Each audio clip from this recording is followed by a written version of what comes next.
Shh, shh. The podcast is starting.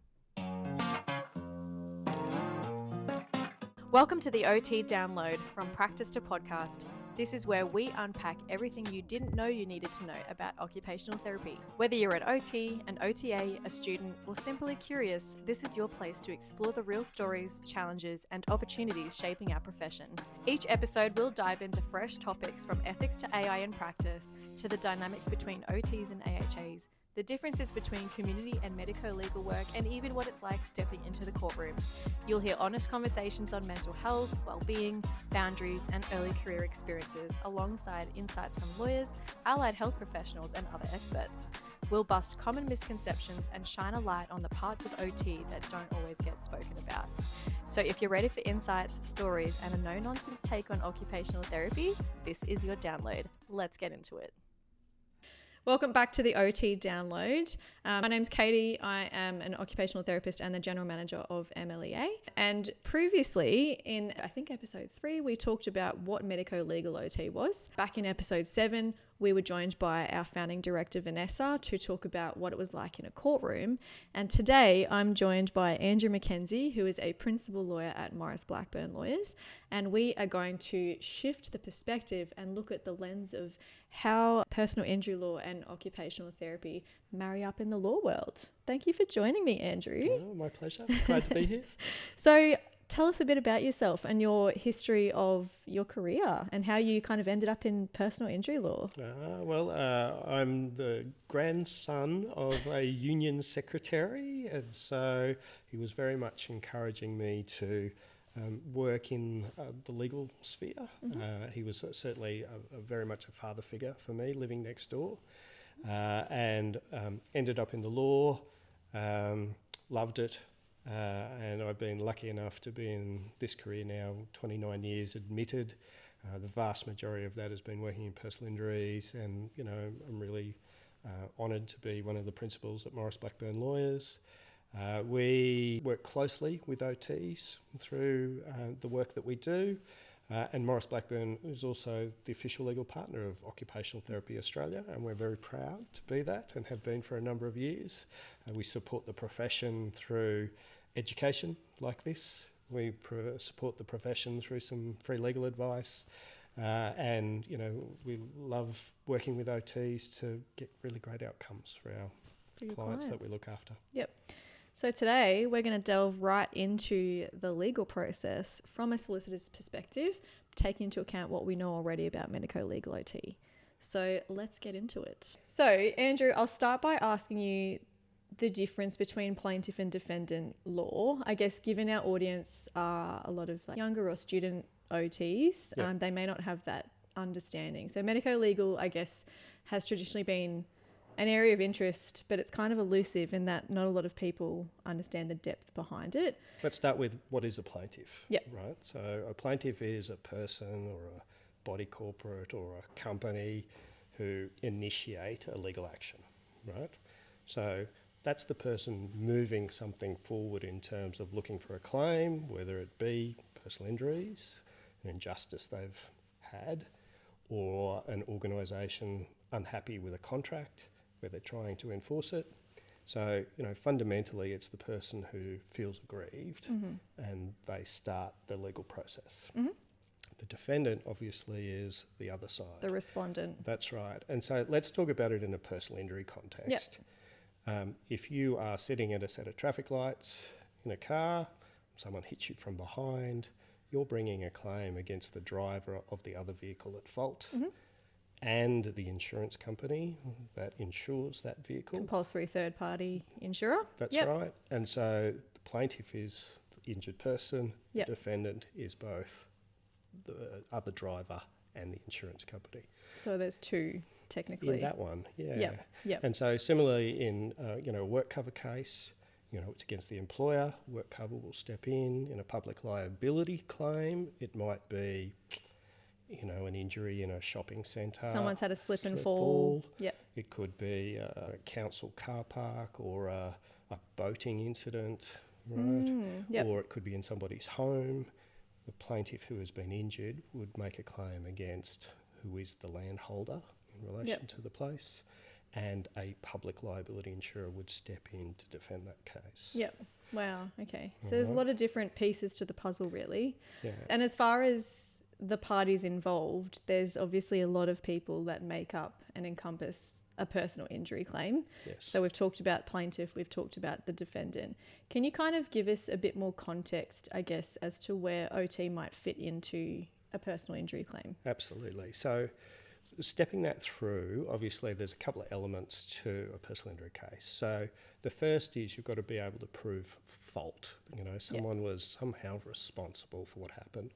In that car accident example, you know, the driver sitting at the traffic lights wasn't at fault, it was the car that drove into them from behind. Okay. So in that aspect, you're talking about OTs. Sometimes you might be involved in relation to the liability aspect, all right, as to, you know, whether it was an occupational therapy sort of environment or, you know, a context where an OT might be required to give evidence in that regard. Yep. But more likely, an OT is going to be involved in relation to the evidence around what we call the second element, which is the damages, the compensation. Right? Yep. Now, when we go to court in terms of what a judge would award in terms of compensation, a judge doesn't pluck a figure out of the air, right? Over time, judges and courts we use the terminology called common law, which is basically court-based decisions which give us guidance about what we're looking for. And they determine things like the heads of damage for a compensation claim as pain and suffering, out-of-pocket expenses. We talk about the impact upon somebody's work. Future economic loss, So how it impacts upon them into the future with the injuries that they've suffered. The treatment that they've obtained and whether they need future treatment, whether they need care in the past or in the future, whether that be from a family member or from a paid service as well. That's right. And in that regard, an OT is wonderful, bringing all of that evidence together to support what's going on. Now, I mentioned before a plaintiff actually has the burden of proof, i.e. they have to have the evidence to win the case on the balance of probabilities. So they're the ones that must obtain it, get it from an OT or other person to demonstrate what we actually need to support those heads of damages. And I guess when we look at that evidence piece, we're talking about medical records, hospital discharge, so information that they've gone to the GP, where there's a kind of like a story or evidence trail over a period of time from the time of that accident up until the time that the assessment takes place. So guiding that process through, we obviously, somebody's had an accident. They normally go through the rehabilitation and treatment phase. See a physio, they go to the doctor, they're medicated. See an OT. They see surgery, a therapist. That's right. So, and behind the scenes as us lawyers, we're basically lodging the claim. During that first phase, during the rehabilitative phase. Right at the beginning, right? And we want to do it as soon as possible to get because the earlier the better. Well, because it helps get the treatment funded. Yes. So, you know, it supports it with a work cover. If work cover involved, it helps with the CTP because there are obligations for them to pay for rehabilitation along the way if fault is already demonstrated. That's not the case in public liability cases, right? So the person has to fund that themselves. Yes. But that treatment is going on and the lawyers are gathering evidence as to prove fault. But we're also gathering the evidence in relation to how it's impacted upon this poor injured person, okay? And so we're gathering all of that evidence like the hospital records, the GP records, the physio notes, et cetera, and we bring it together at a point because you've got to understand when somebody runs a personal injury case, they settle it once and for all. Yeah, you can't come back for a second bite of the cherry. That's right. That's it. You only get one chance of this. Yeah.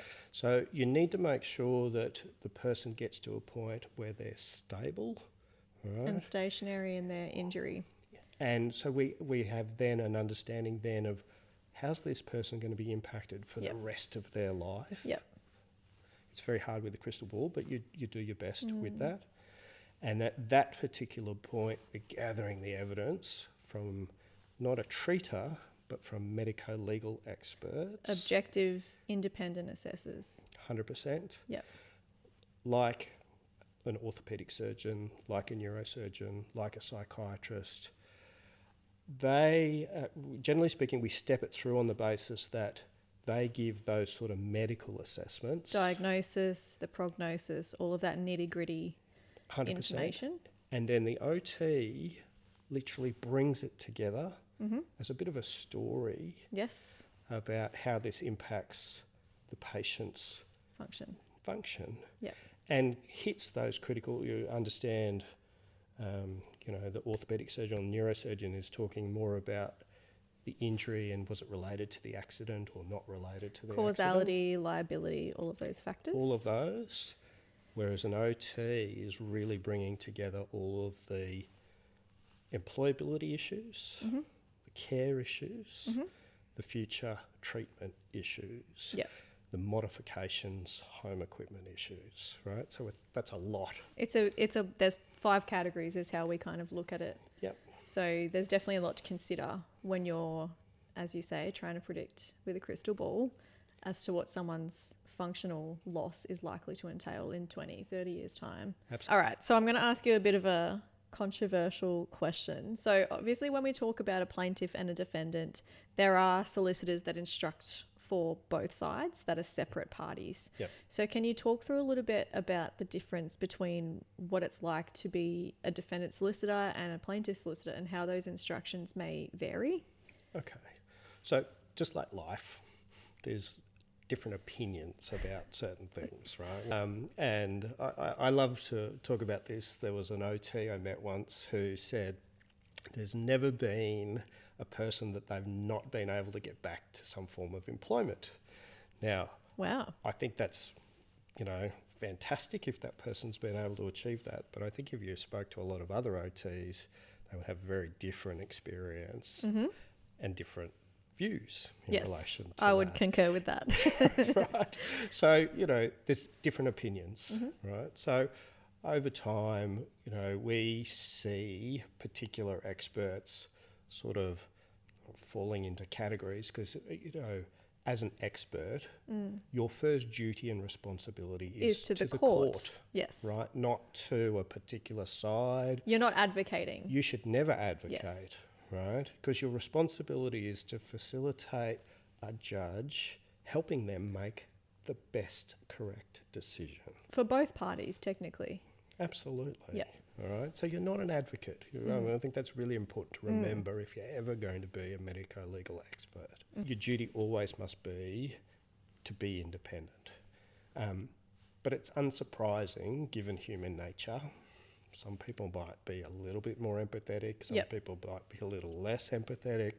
And there will be different views about ability to get people back to employability. But also there's probably different understanding of what that might mean. Employability to one person might mean something entirely different to another expert. Oh, absolutely. Oh, they can get back to work, but really at what cost? Well, it's the argument about disability and impairment. This is true. It's unsurprising then, if you're acting for a plaintiff, you're trying to get the best possible outcome for that person that you're representing. Unsurprisingly for, someone in the insurance side of things, they're trying to protect their insurer and, make sure they're not overpaying in terms of, this person's position. There's certainly aggressive stances in relation to that. There's certain positions that are stronger than others. Sure. Right? But the most important aspect in relation to this is to always maintain your independence as a medico-legal expert. Yeah. Right.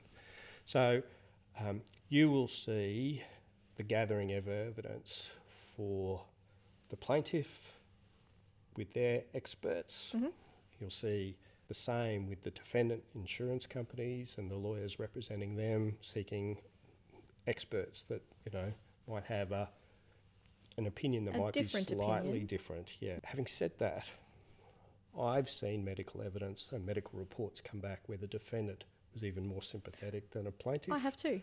Right? Yep. Which is fine. right? Yep. It's all about opinions at the end of the day, but they must be backed up, Yes. right? You must be able to have the clinical understanding to say that this opinion is defendable, right? And you can't ever let your credibility disappear. I might raise it now, if that's okay. I know I'm on a bit of a Go talking for it. roll. I love it. When it comes to credibility, the classic example that I talk about this is I was involved in a trial where a defendant orthopaedic surgeon had given 3 reports during the rehabilitation phase, which all seemed to confirm that it was related to the event. Yep. The reports were, seemed to be in line with all of the evidence from what the plaintiff was saying, and the insurer popped this doctor up on a panel to pick for medico-legal purposes, and I thought that was a fairly safe bet then to, choose him for the medico-legal report. Anyway, the report came back completely contradictory to the 3 previous reports. Now, we took this matter all the way through to trial, and I'll never forget, probably the best cross-examination I've ever seen of an expert. And it was put to the doctor how he could have changed his opinion so dramatically in relation to it. And the good doctor was unable to answer that question. He was speechless in the courtroom sense, right? Which is not where you want to be. He was stuck, absolutely stuck. He had no What answer. made it even worse was when I got this report, and remember this was for the insurance company, Sure. I was writing to the doctor to see if I could have a conversation with the doctor about why he Had differed his opinions so completely drastically. reversed his opinion, right? And he ignored all of my requests. So again, this was put to the good doctor in cross-examination, and he couldn't answer that question either in relation to it. And it's fair to say that at the summing up in relation to this, the judge used words along the lines of the less said about the good doctor, the better. And that expert never, to my knowledge anyway, appeared giving evidence or doing reports ever again. So, lesson learned. Yeah. right, your credibility is everything. If you Yep. can't defend what you're doing and your reports in relation to it, it can be career destroying in Yep. that regard. It's interesting you say this because I have had a conversation with a barrister where it's kind of flipped on its head a little bit. So this barrister told me about a plaintiff that had gone to trial and they were sitting in trial and the new evidence came to light in the form of video footage. And for the first time it was played in the courtroom. And I guess when you talk about maintaining credibility and ensuring that you can back up your opinion, you've got to do so diplomatically. Whereas if new evidence comes to light, that can cause you to change an opinion, right? Oh, absolutely. And you've got to be honest. Your integrity matters. All of the specialists withdrew their opinions because of this video footage. So it actually threw the claim out in the long run. That can absolutely happen. Now, was there circumstances in relation to that particular time, were they loaded up with medication, et cetera, but in the main, if it's inconsistent with what you've been told, then you have to be honest in relation to your opinion. I guess we've talked about what we call the statutory phase. So that's when someone is not stable and stationary. They're still receiving medical treatment, and things are still could improve or could worsen. So once someone hits that stable and stationary threshold, that's when you're instructing the medical professionals to do their objective reports. So what do those instructions look like? So there's some fundamental pieces in relation to that. So first of all, I'm giving you, as we understand it, the instructions about how the event has actually taken place, right? There's a reason for that is we want consistency in relation to that story, in relation to it. Credibility not only applies to the expert witnesses, it also applies to the poor injured person. Sure. And they have to retell their story sometimes Multiple times. And sometimes it's complex. Sometimes it can be an over a period of time injury. And on that, we don't really see someone for years after their injury. That's a fair whack of time. That's right. Yeah. And sometimes it's complex to even explain how they hurt themselves. Correct. Right? Yes. So, unless you've actually been down a mine or... understand the machinery at the mine. Absolutely. And how, or, how to build a house or, how they, manufacture certain things or weld or whatever. So it's understanding a lot of different terminology to explain the context of the injury, right? And as lawyers, we're not builders, we're not physios, we're not manufacturers, we absolutely, have to stick to our needlework, but we have to explain it in a way that's consistent, because the last thing you want to have is the credibility of the poor injured person being impacted because they may have told different versions of the story. Or it might have been interpreted differently by the people who they were explaining it And I guess that language that you're using in your instructions, you want to be generally speaking in layman's terms so that no matter what your background, you understand that. Yeah. And that's, I guess, from an OT's perspective, when we're writing our reports, we're going to speak in plain terms as much as possible, acknowledging that solicitors and judges and barristers don't have a medical background or training per se. 100%. Yeah. So again, I mentioned before, the best of the best, the best lawyers will spend a lot of time understanding medicine. They will understand, rehabilitation and treatment and symptoms and psychology and medication. But it takes a long time. Absolutely. It's like an extra degree. Multiple, right? And so, it's not easy. It's not easy. But we're briefing you with as much information as we can gather to help you make the best informed decision possible. Or the best, opinions that you can provide. And so we will gather together the hospital records, the other physio records, GP records, et cetera, bundle them all up and send them to you. And then there'll be a list of questions. And those list of questions are very, very important because we're specifically asking you to answer those because they frame up what we're looking for in terms of, your opinions about that. Correct. To bring together the calculation of damages for this particular person. And we have to abide by, is it the Civil Proceedings Act from memory? There are a number of acts that we're talking about here. So we're obligated to review and answer the letter of instruction exactly as it's been provided to us. Absolutely. And sometimes you see a lot of templated letters and they don't take into account different types of legislation, because something that comes into that is, depending on how the injury happened, different damages can be compensable. What I will say to this is lawyers are human too. Right?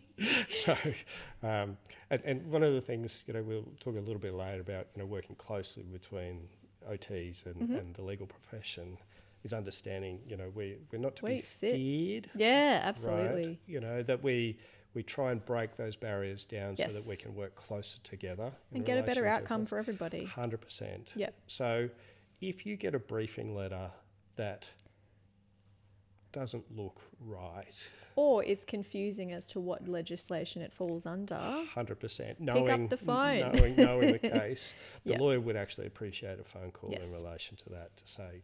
And I've done that because it helps me tailor my report as such. Yeah. And I can make sure that I'm not including things that are not even compensable. 100%. Similarly with the version of events, if you don't understand the version of events or the some history, particular type of machinery as to how the injury occurred, get on a phone, give us a call.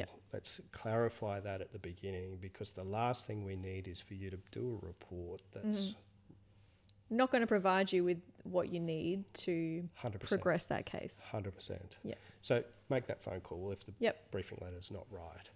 The other thing is sometimes we have challenges actually getting the historical records from either the GP or the physio at the appropriate time. Sometimes the orthopaedic opinion or the psychiatrist's opinion hasn't come in a bit later. You know, all of that's incredibly frustrating because we do try and time it so it all comes together. Things happen. Absolutely. Yep. But the better organised, that, you know, when it's all together, you've got it all in front of you.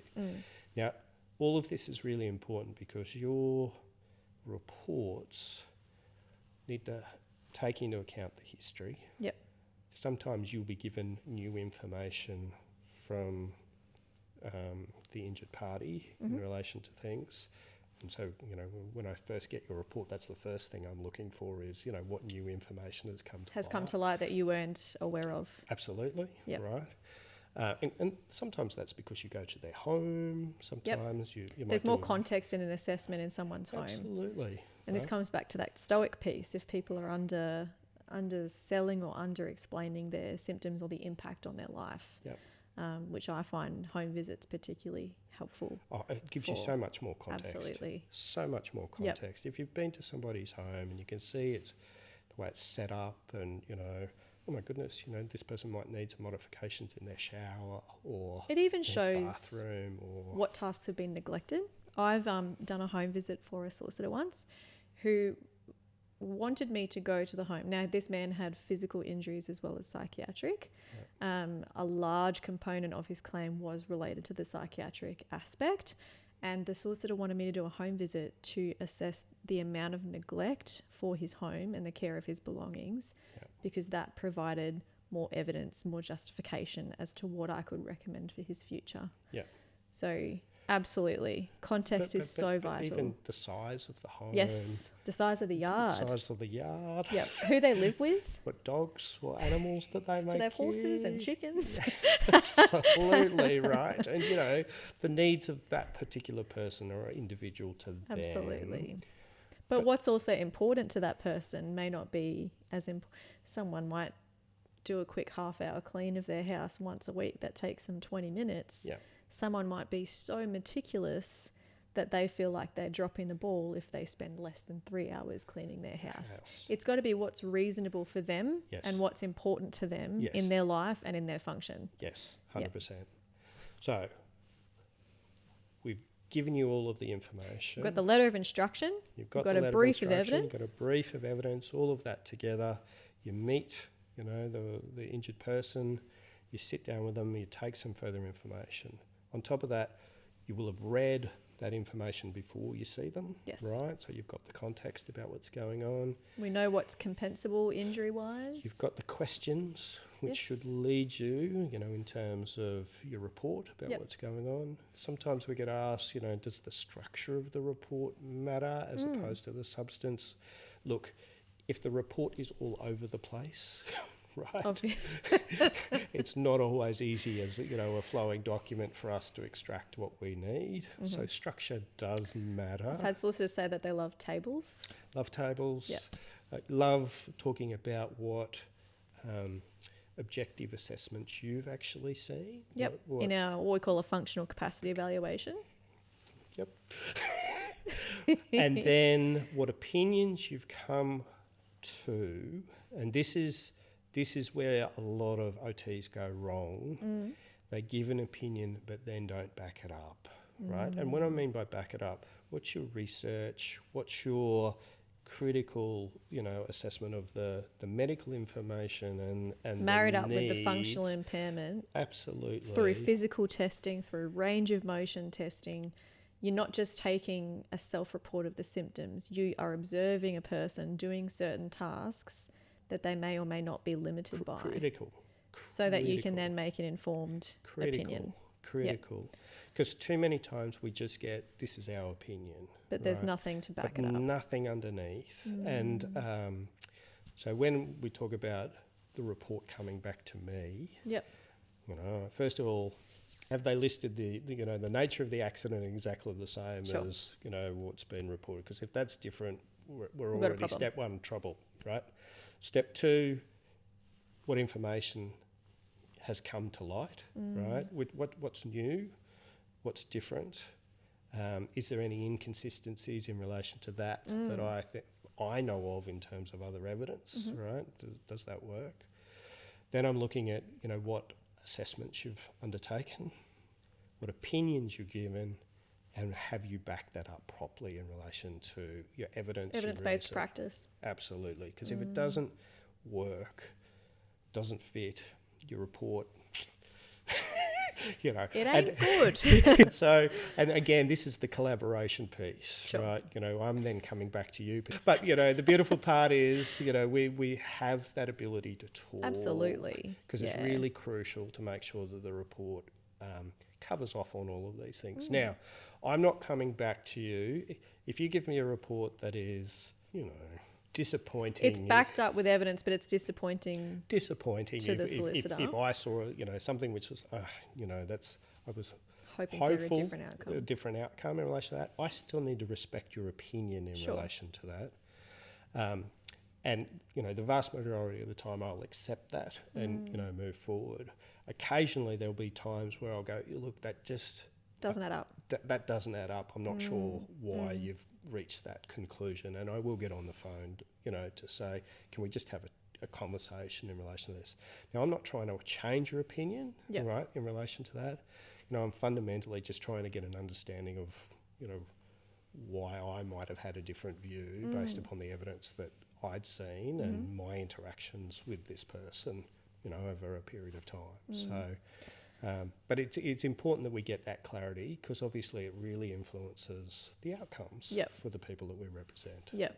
So. And I guess on that, there's been times where I have assessed people. So for something like total and permanent disablement claims, so that's TPD, where they can claim money on the basis of their superannuation because they are restricted totally from working at that point in time. So sometimes to assess someone and then we look at their post-injury employment, which is what they've done after their injury. Now, in a TPD case specifically, you would assume they're not working. They haven't gone back to work because that's the definition, right, of what they need to if they meet the satisfy. Criteria. I've assessed people who have gone back to work, but their instructing solicitor wasn't aware. So instead of writing that report, obviously I'm going to pick up the phone and say, are you aware that this person has returned to work? We don't write a report. So I guess in that sense, I would always rather call the solicitor to give them a heads up. Hey, this is what my opinion is going to entail, just to let you know. We've had some inconsistencies with someone and how they've presented in our assessment versus observation after they've left the assessment, which means at face value, we can't give you a report that's going to satisfy the outcome that you need because based on our observation, he's actually more functional than he's letting on. And in TPD, that might be very cut and dry in relation to it. In injury space, it might be a little bit more nuanced or a bit grey. But again, plaintiff, if you're representing somebody, you want your experts to be honest in terms of the people that you're seeing. Right. If you, again, we go back to the credibility piece. If you're writing a report that's not backed up and is inconsistent, and the person gets found out later on down the track, that's bad for everybody. Right? Absolutely. The lawyers do these cases on a no-win, no-fee basis. So we could potentially be writing off hundreds of thousands of dollars of work over a period of years. But, why put a person through all of that process? Potentially they will also be up for hundreds of thousands of dollars for the defendant's legal costs in relation to it. If we'd known early, there's a problem with this case. Being honest and upfront with the injured person in that regard is much better at an early time rather than later on down the track. So I guess, at this point in time, we've got our letter of instruction. We've got our brief of evidence. The OT's done their opinion. They've talked to the solicitor if there is something that they need to query. For instance, the type of legislation. So sometimes an injury will happen and there's overlapping legislative pieces. So if the person was on a work site, it's under work cover. However, they've had a fall.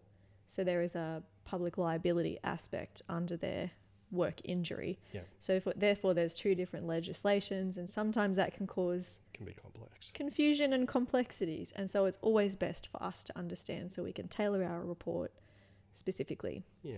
And now we talk about legislation and different things that are compensable under each legislation. Yeah. So for instance, future care. So what does this person need in the future can be claimed under something like work cover. Yeah. Whereas under compulsory third party insurance, if someone's had a car accident, you can claim the future care, but you can also claim the care that they received between the injury and your assessment. And that could be paid care, as you said at the beginning. Yeah, it depends.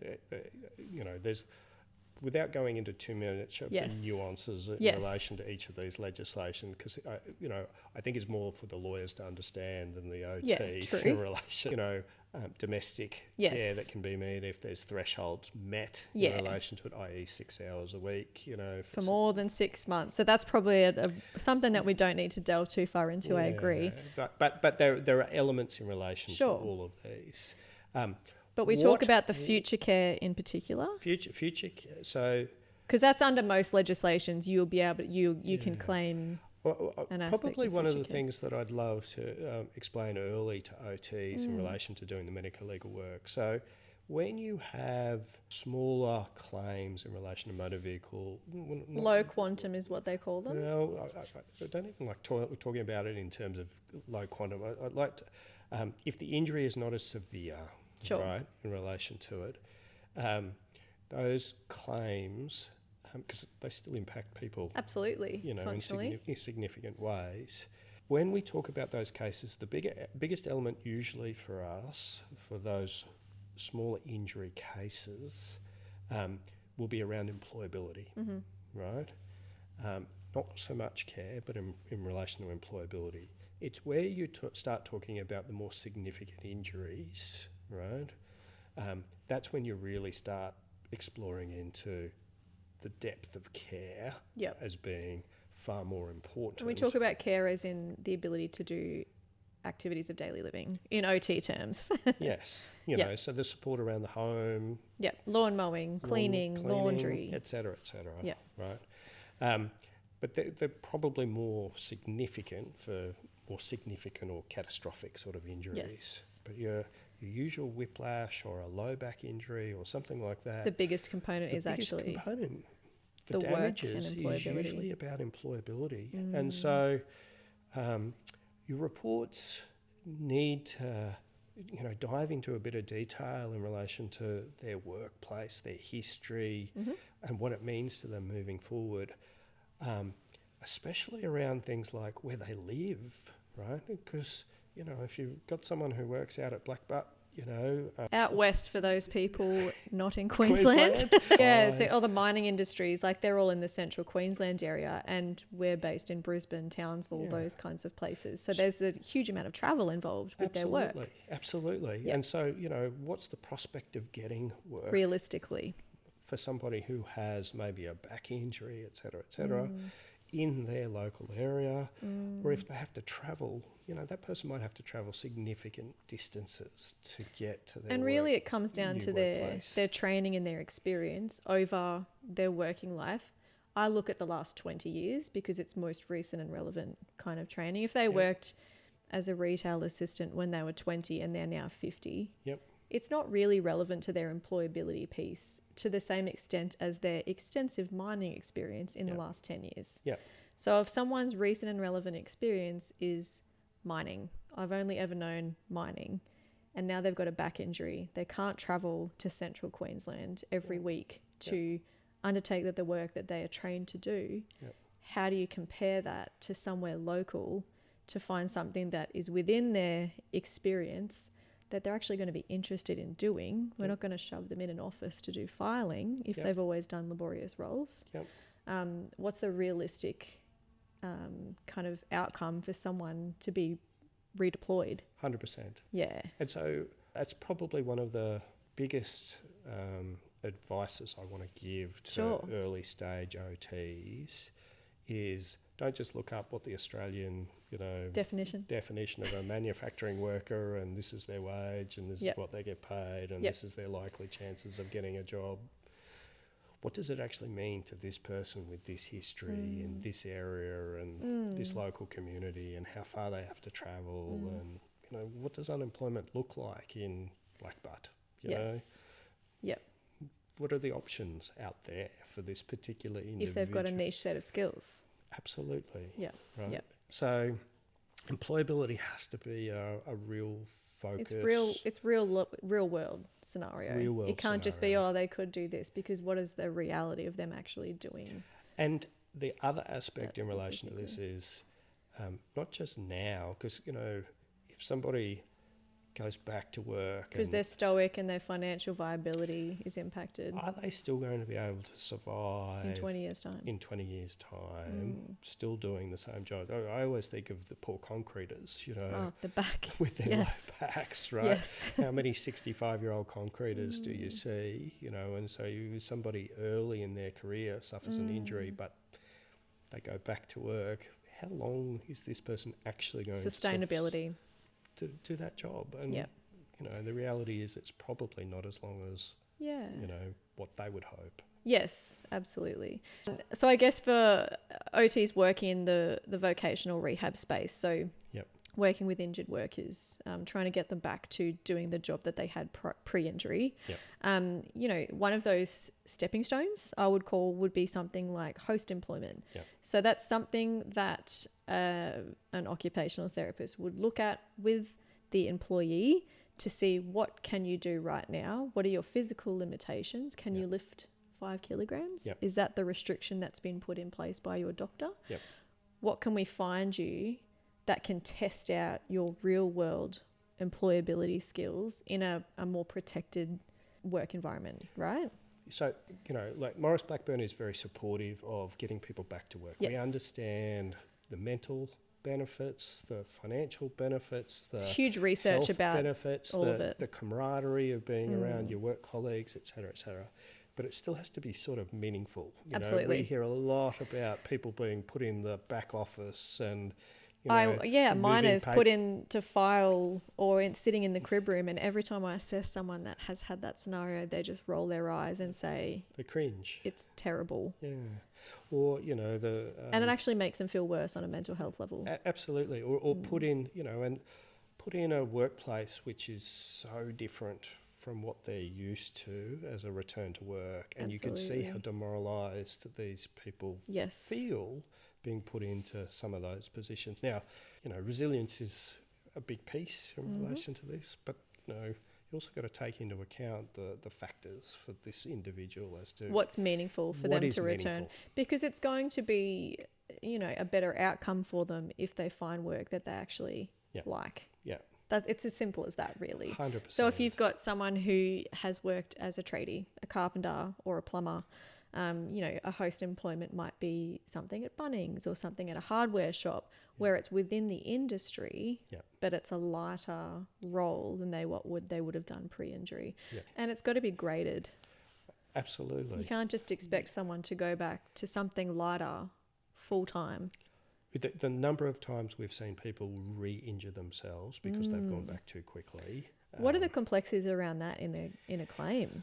So it can have a number of implications in relation to it. If it's a clearly significant separate event, that could just be a separate claim that we're up and running in relation to it. Sometimes the medical evidence just shows that it's clearly related to the first event and can just flow. But a lot of the time that could mean a whole new claim. It can mean more costs associated with this for both the employer and for everybody involved, right?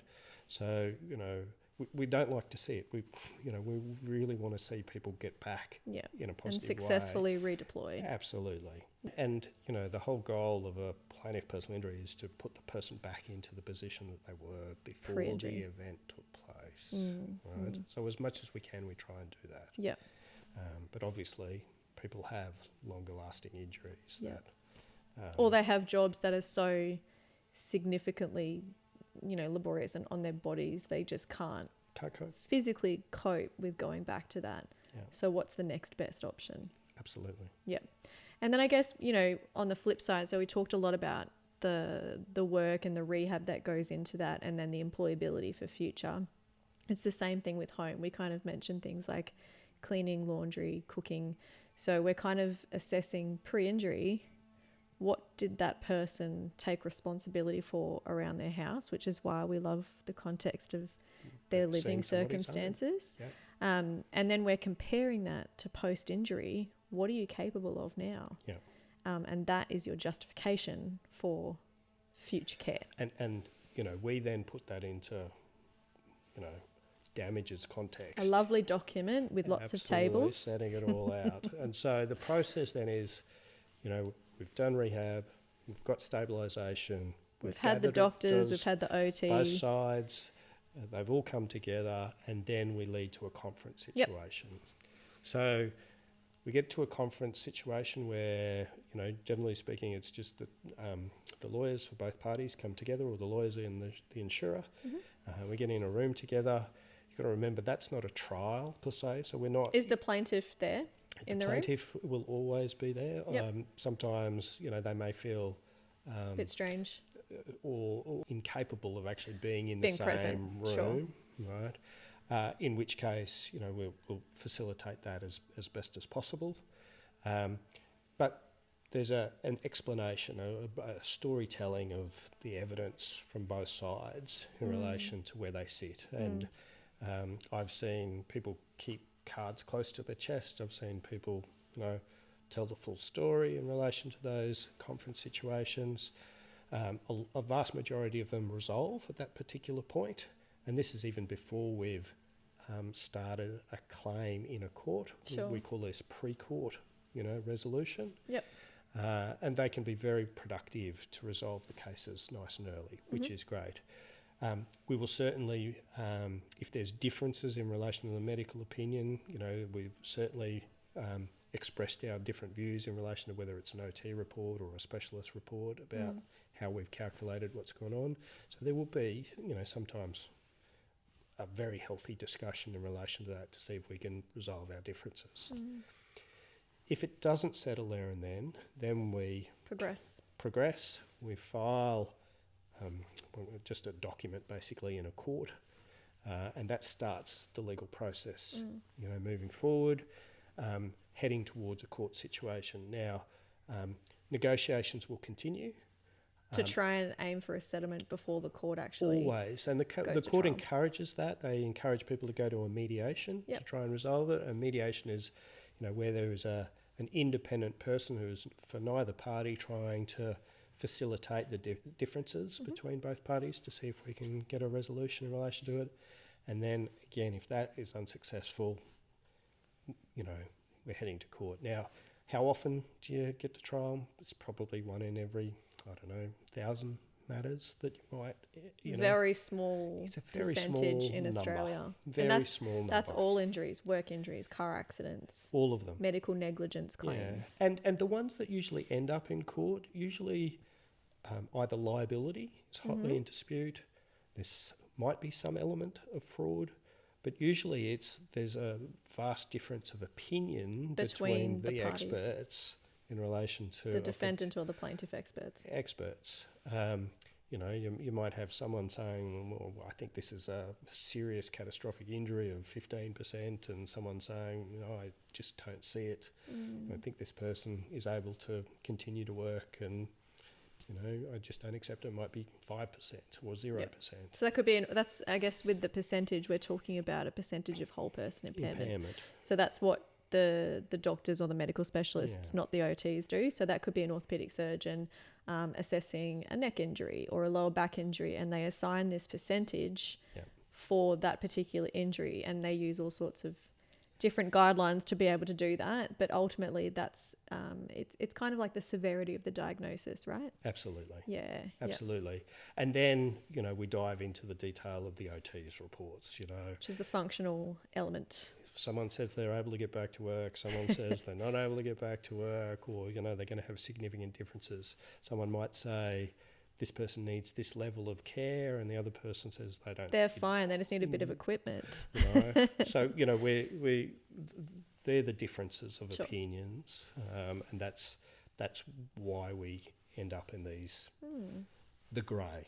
In the grey area of the courtroom. Yeah, but thankfully, the Queensland processes are healthy.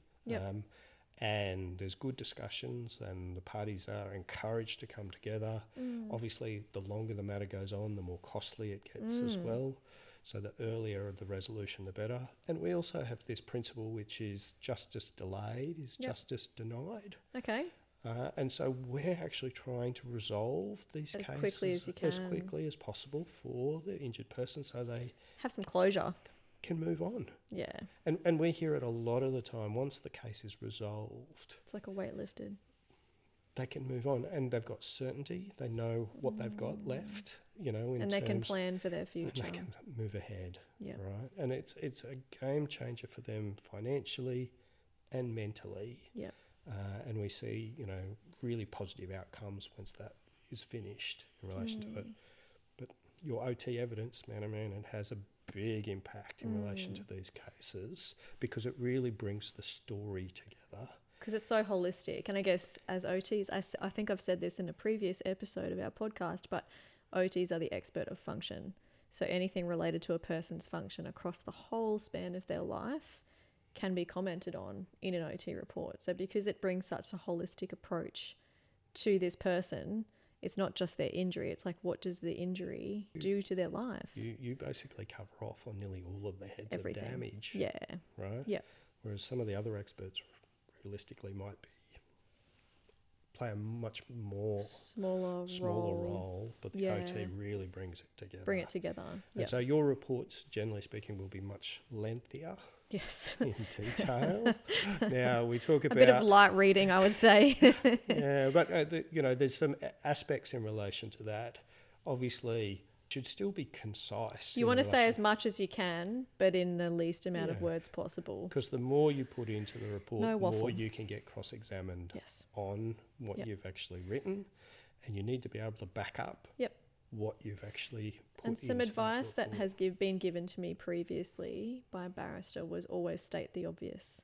So if there's something that makes sense to me in my brain because I'm an OT and I have that training, but it may not make sense to someone else. So for instance, you might have someone with a neck injury, but their tolerance for prolonged walking and standing is impacted, and you think, but why? It's their neck. But you think the neck's connected to the back, the whole spinal column, all the muscles that are surrounding that injury. You've got to be able to explain that. And use terminology in layman's terms. English, right?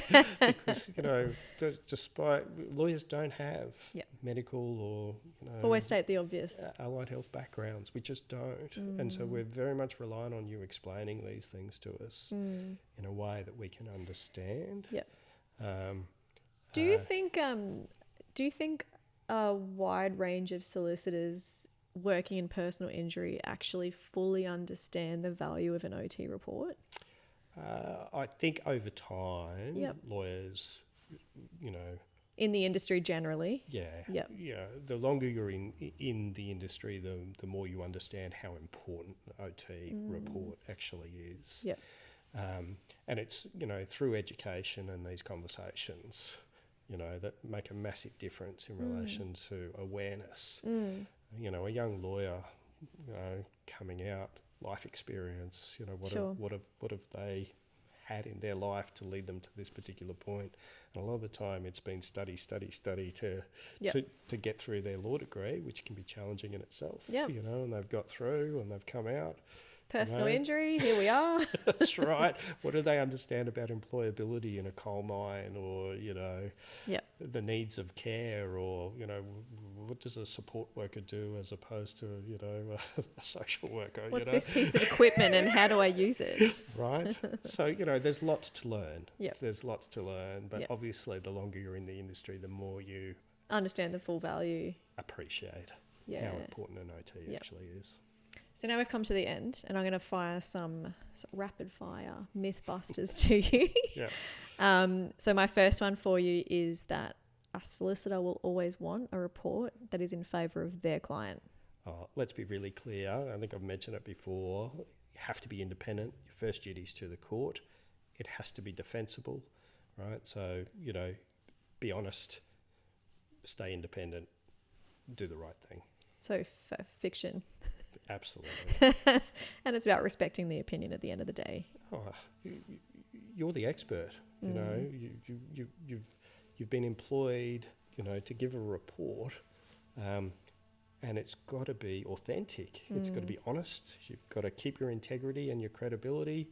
And that case example I've spoken about before about cross-examination. Your career will end very quickly if you're not honest. Sure. So it's easy one. Myth. So my next one for you is once the OT report is done, their involvement is completely finished. No, not true.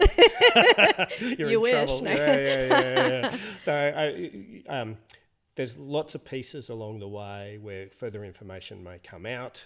We may ask your further opinions. Supplementary reports. There is always a supplementary report before it gets to trial because, we want to make sure that the evidence is current. And understanding what updates to the evidence there are since our first assessment. What changes, have happened in this person's life, because everybody has changes in their life in terms of what moves. So there will always be an update later on down the track. Then you may have to give evidence at the end So of the not day. a one and done. Never. Sometimes it is because something will settle easily. However, you can't expect that. Never.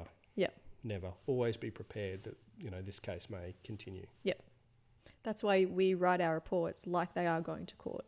So that's something that our OTs always keep in mind. Like, always write it like it could go end game. Always. Yep. My next one is that every single claim ends up in a courtroom. Oh, only a small percentage. 1 to 2%?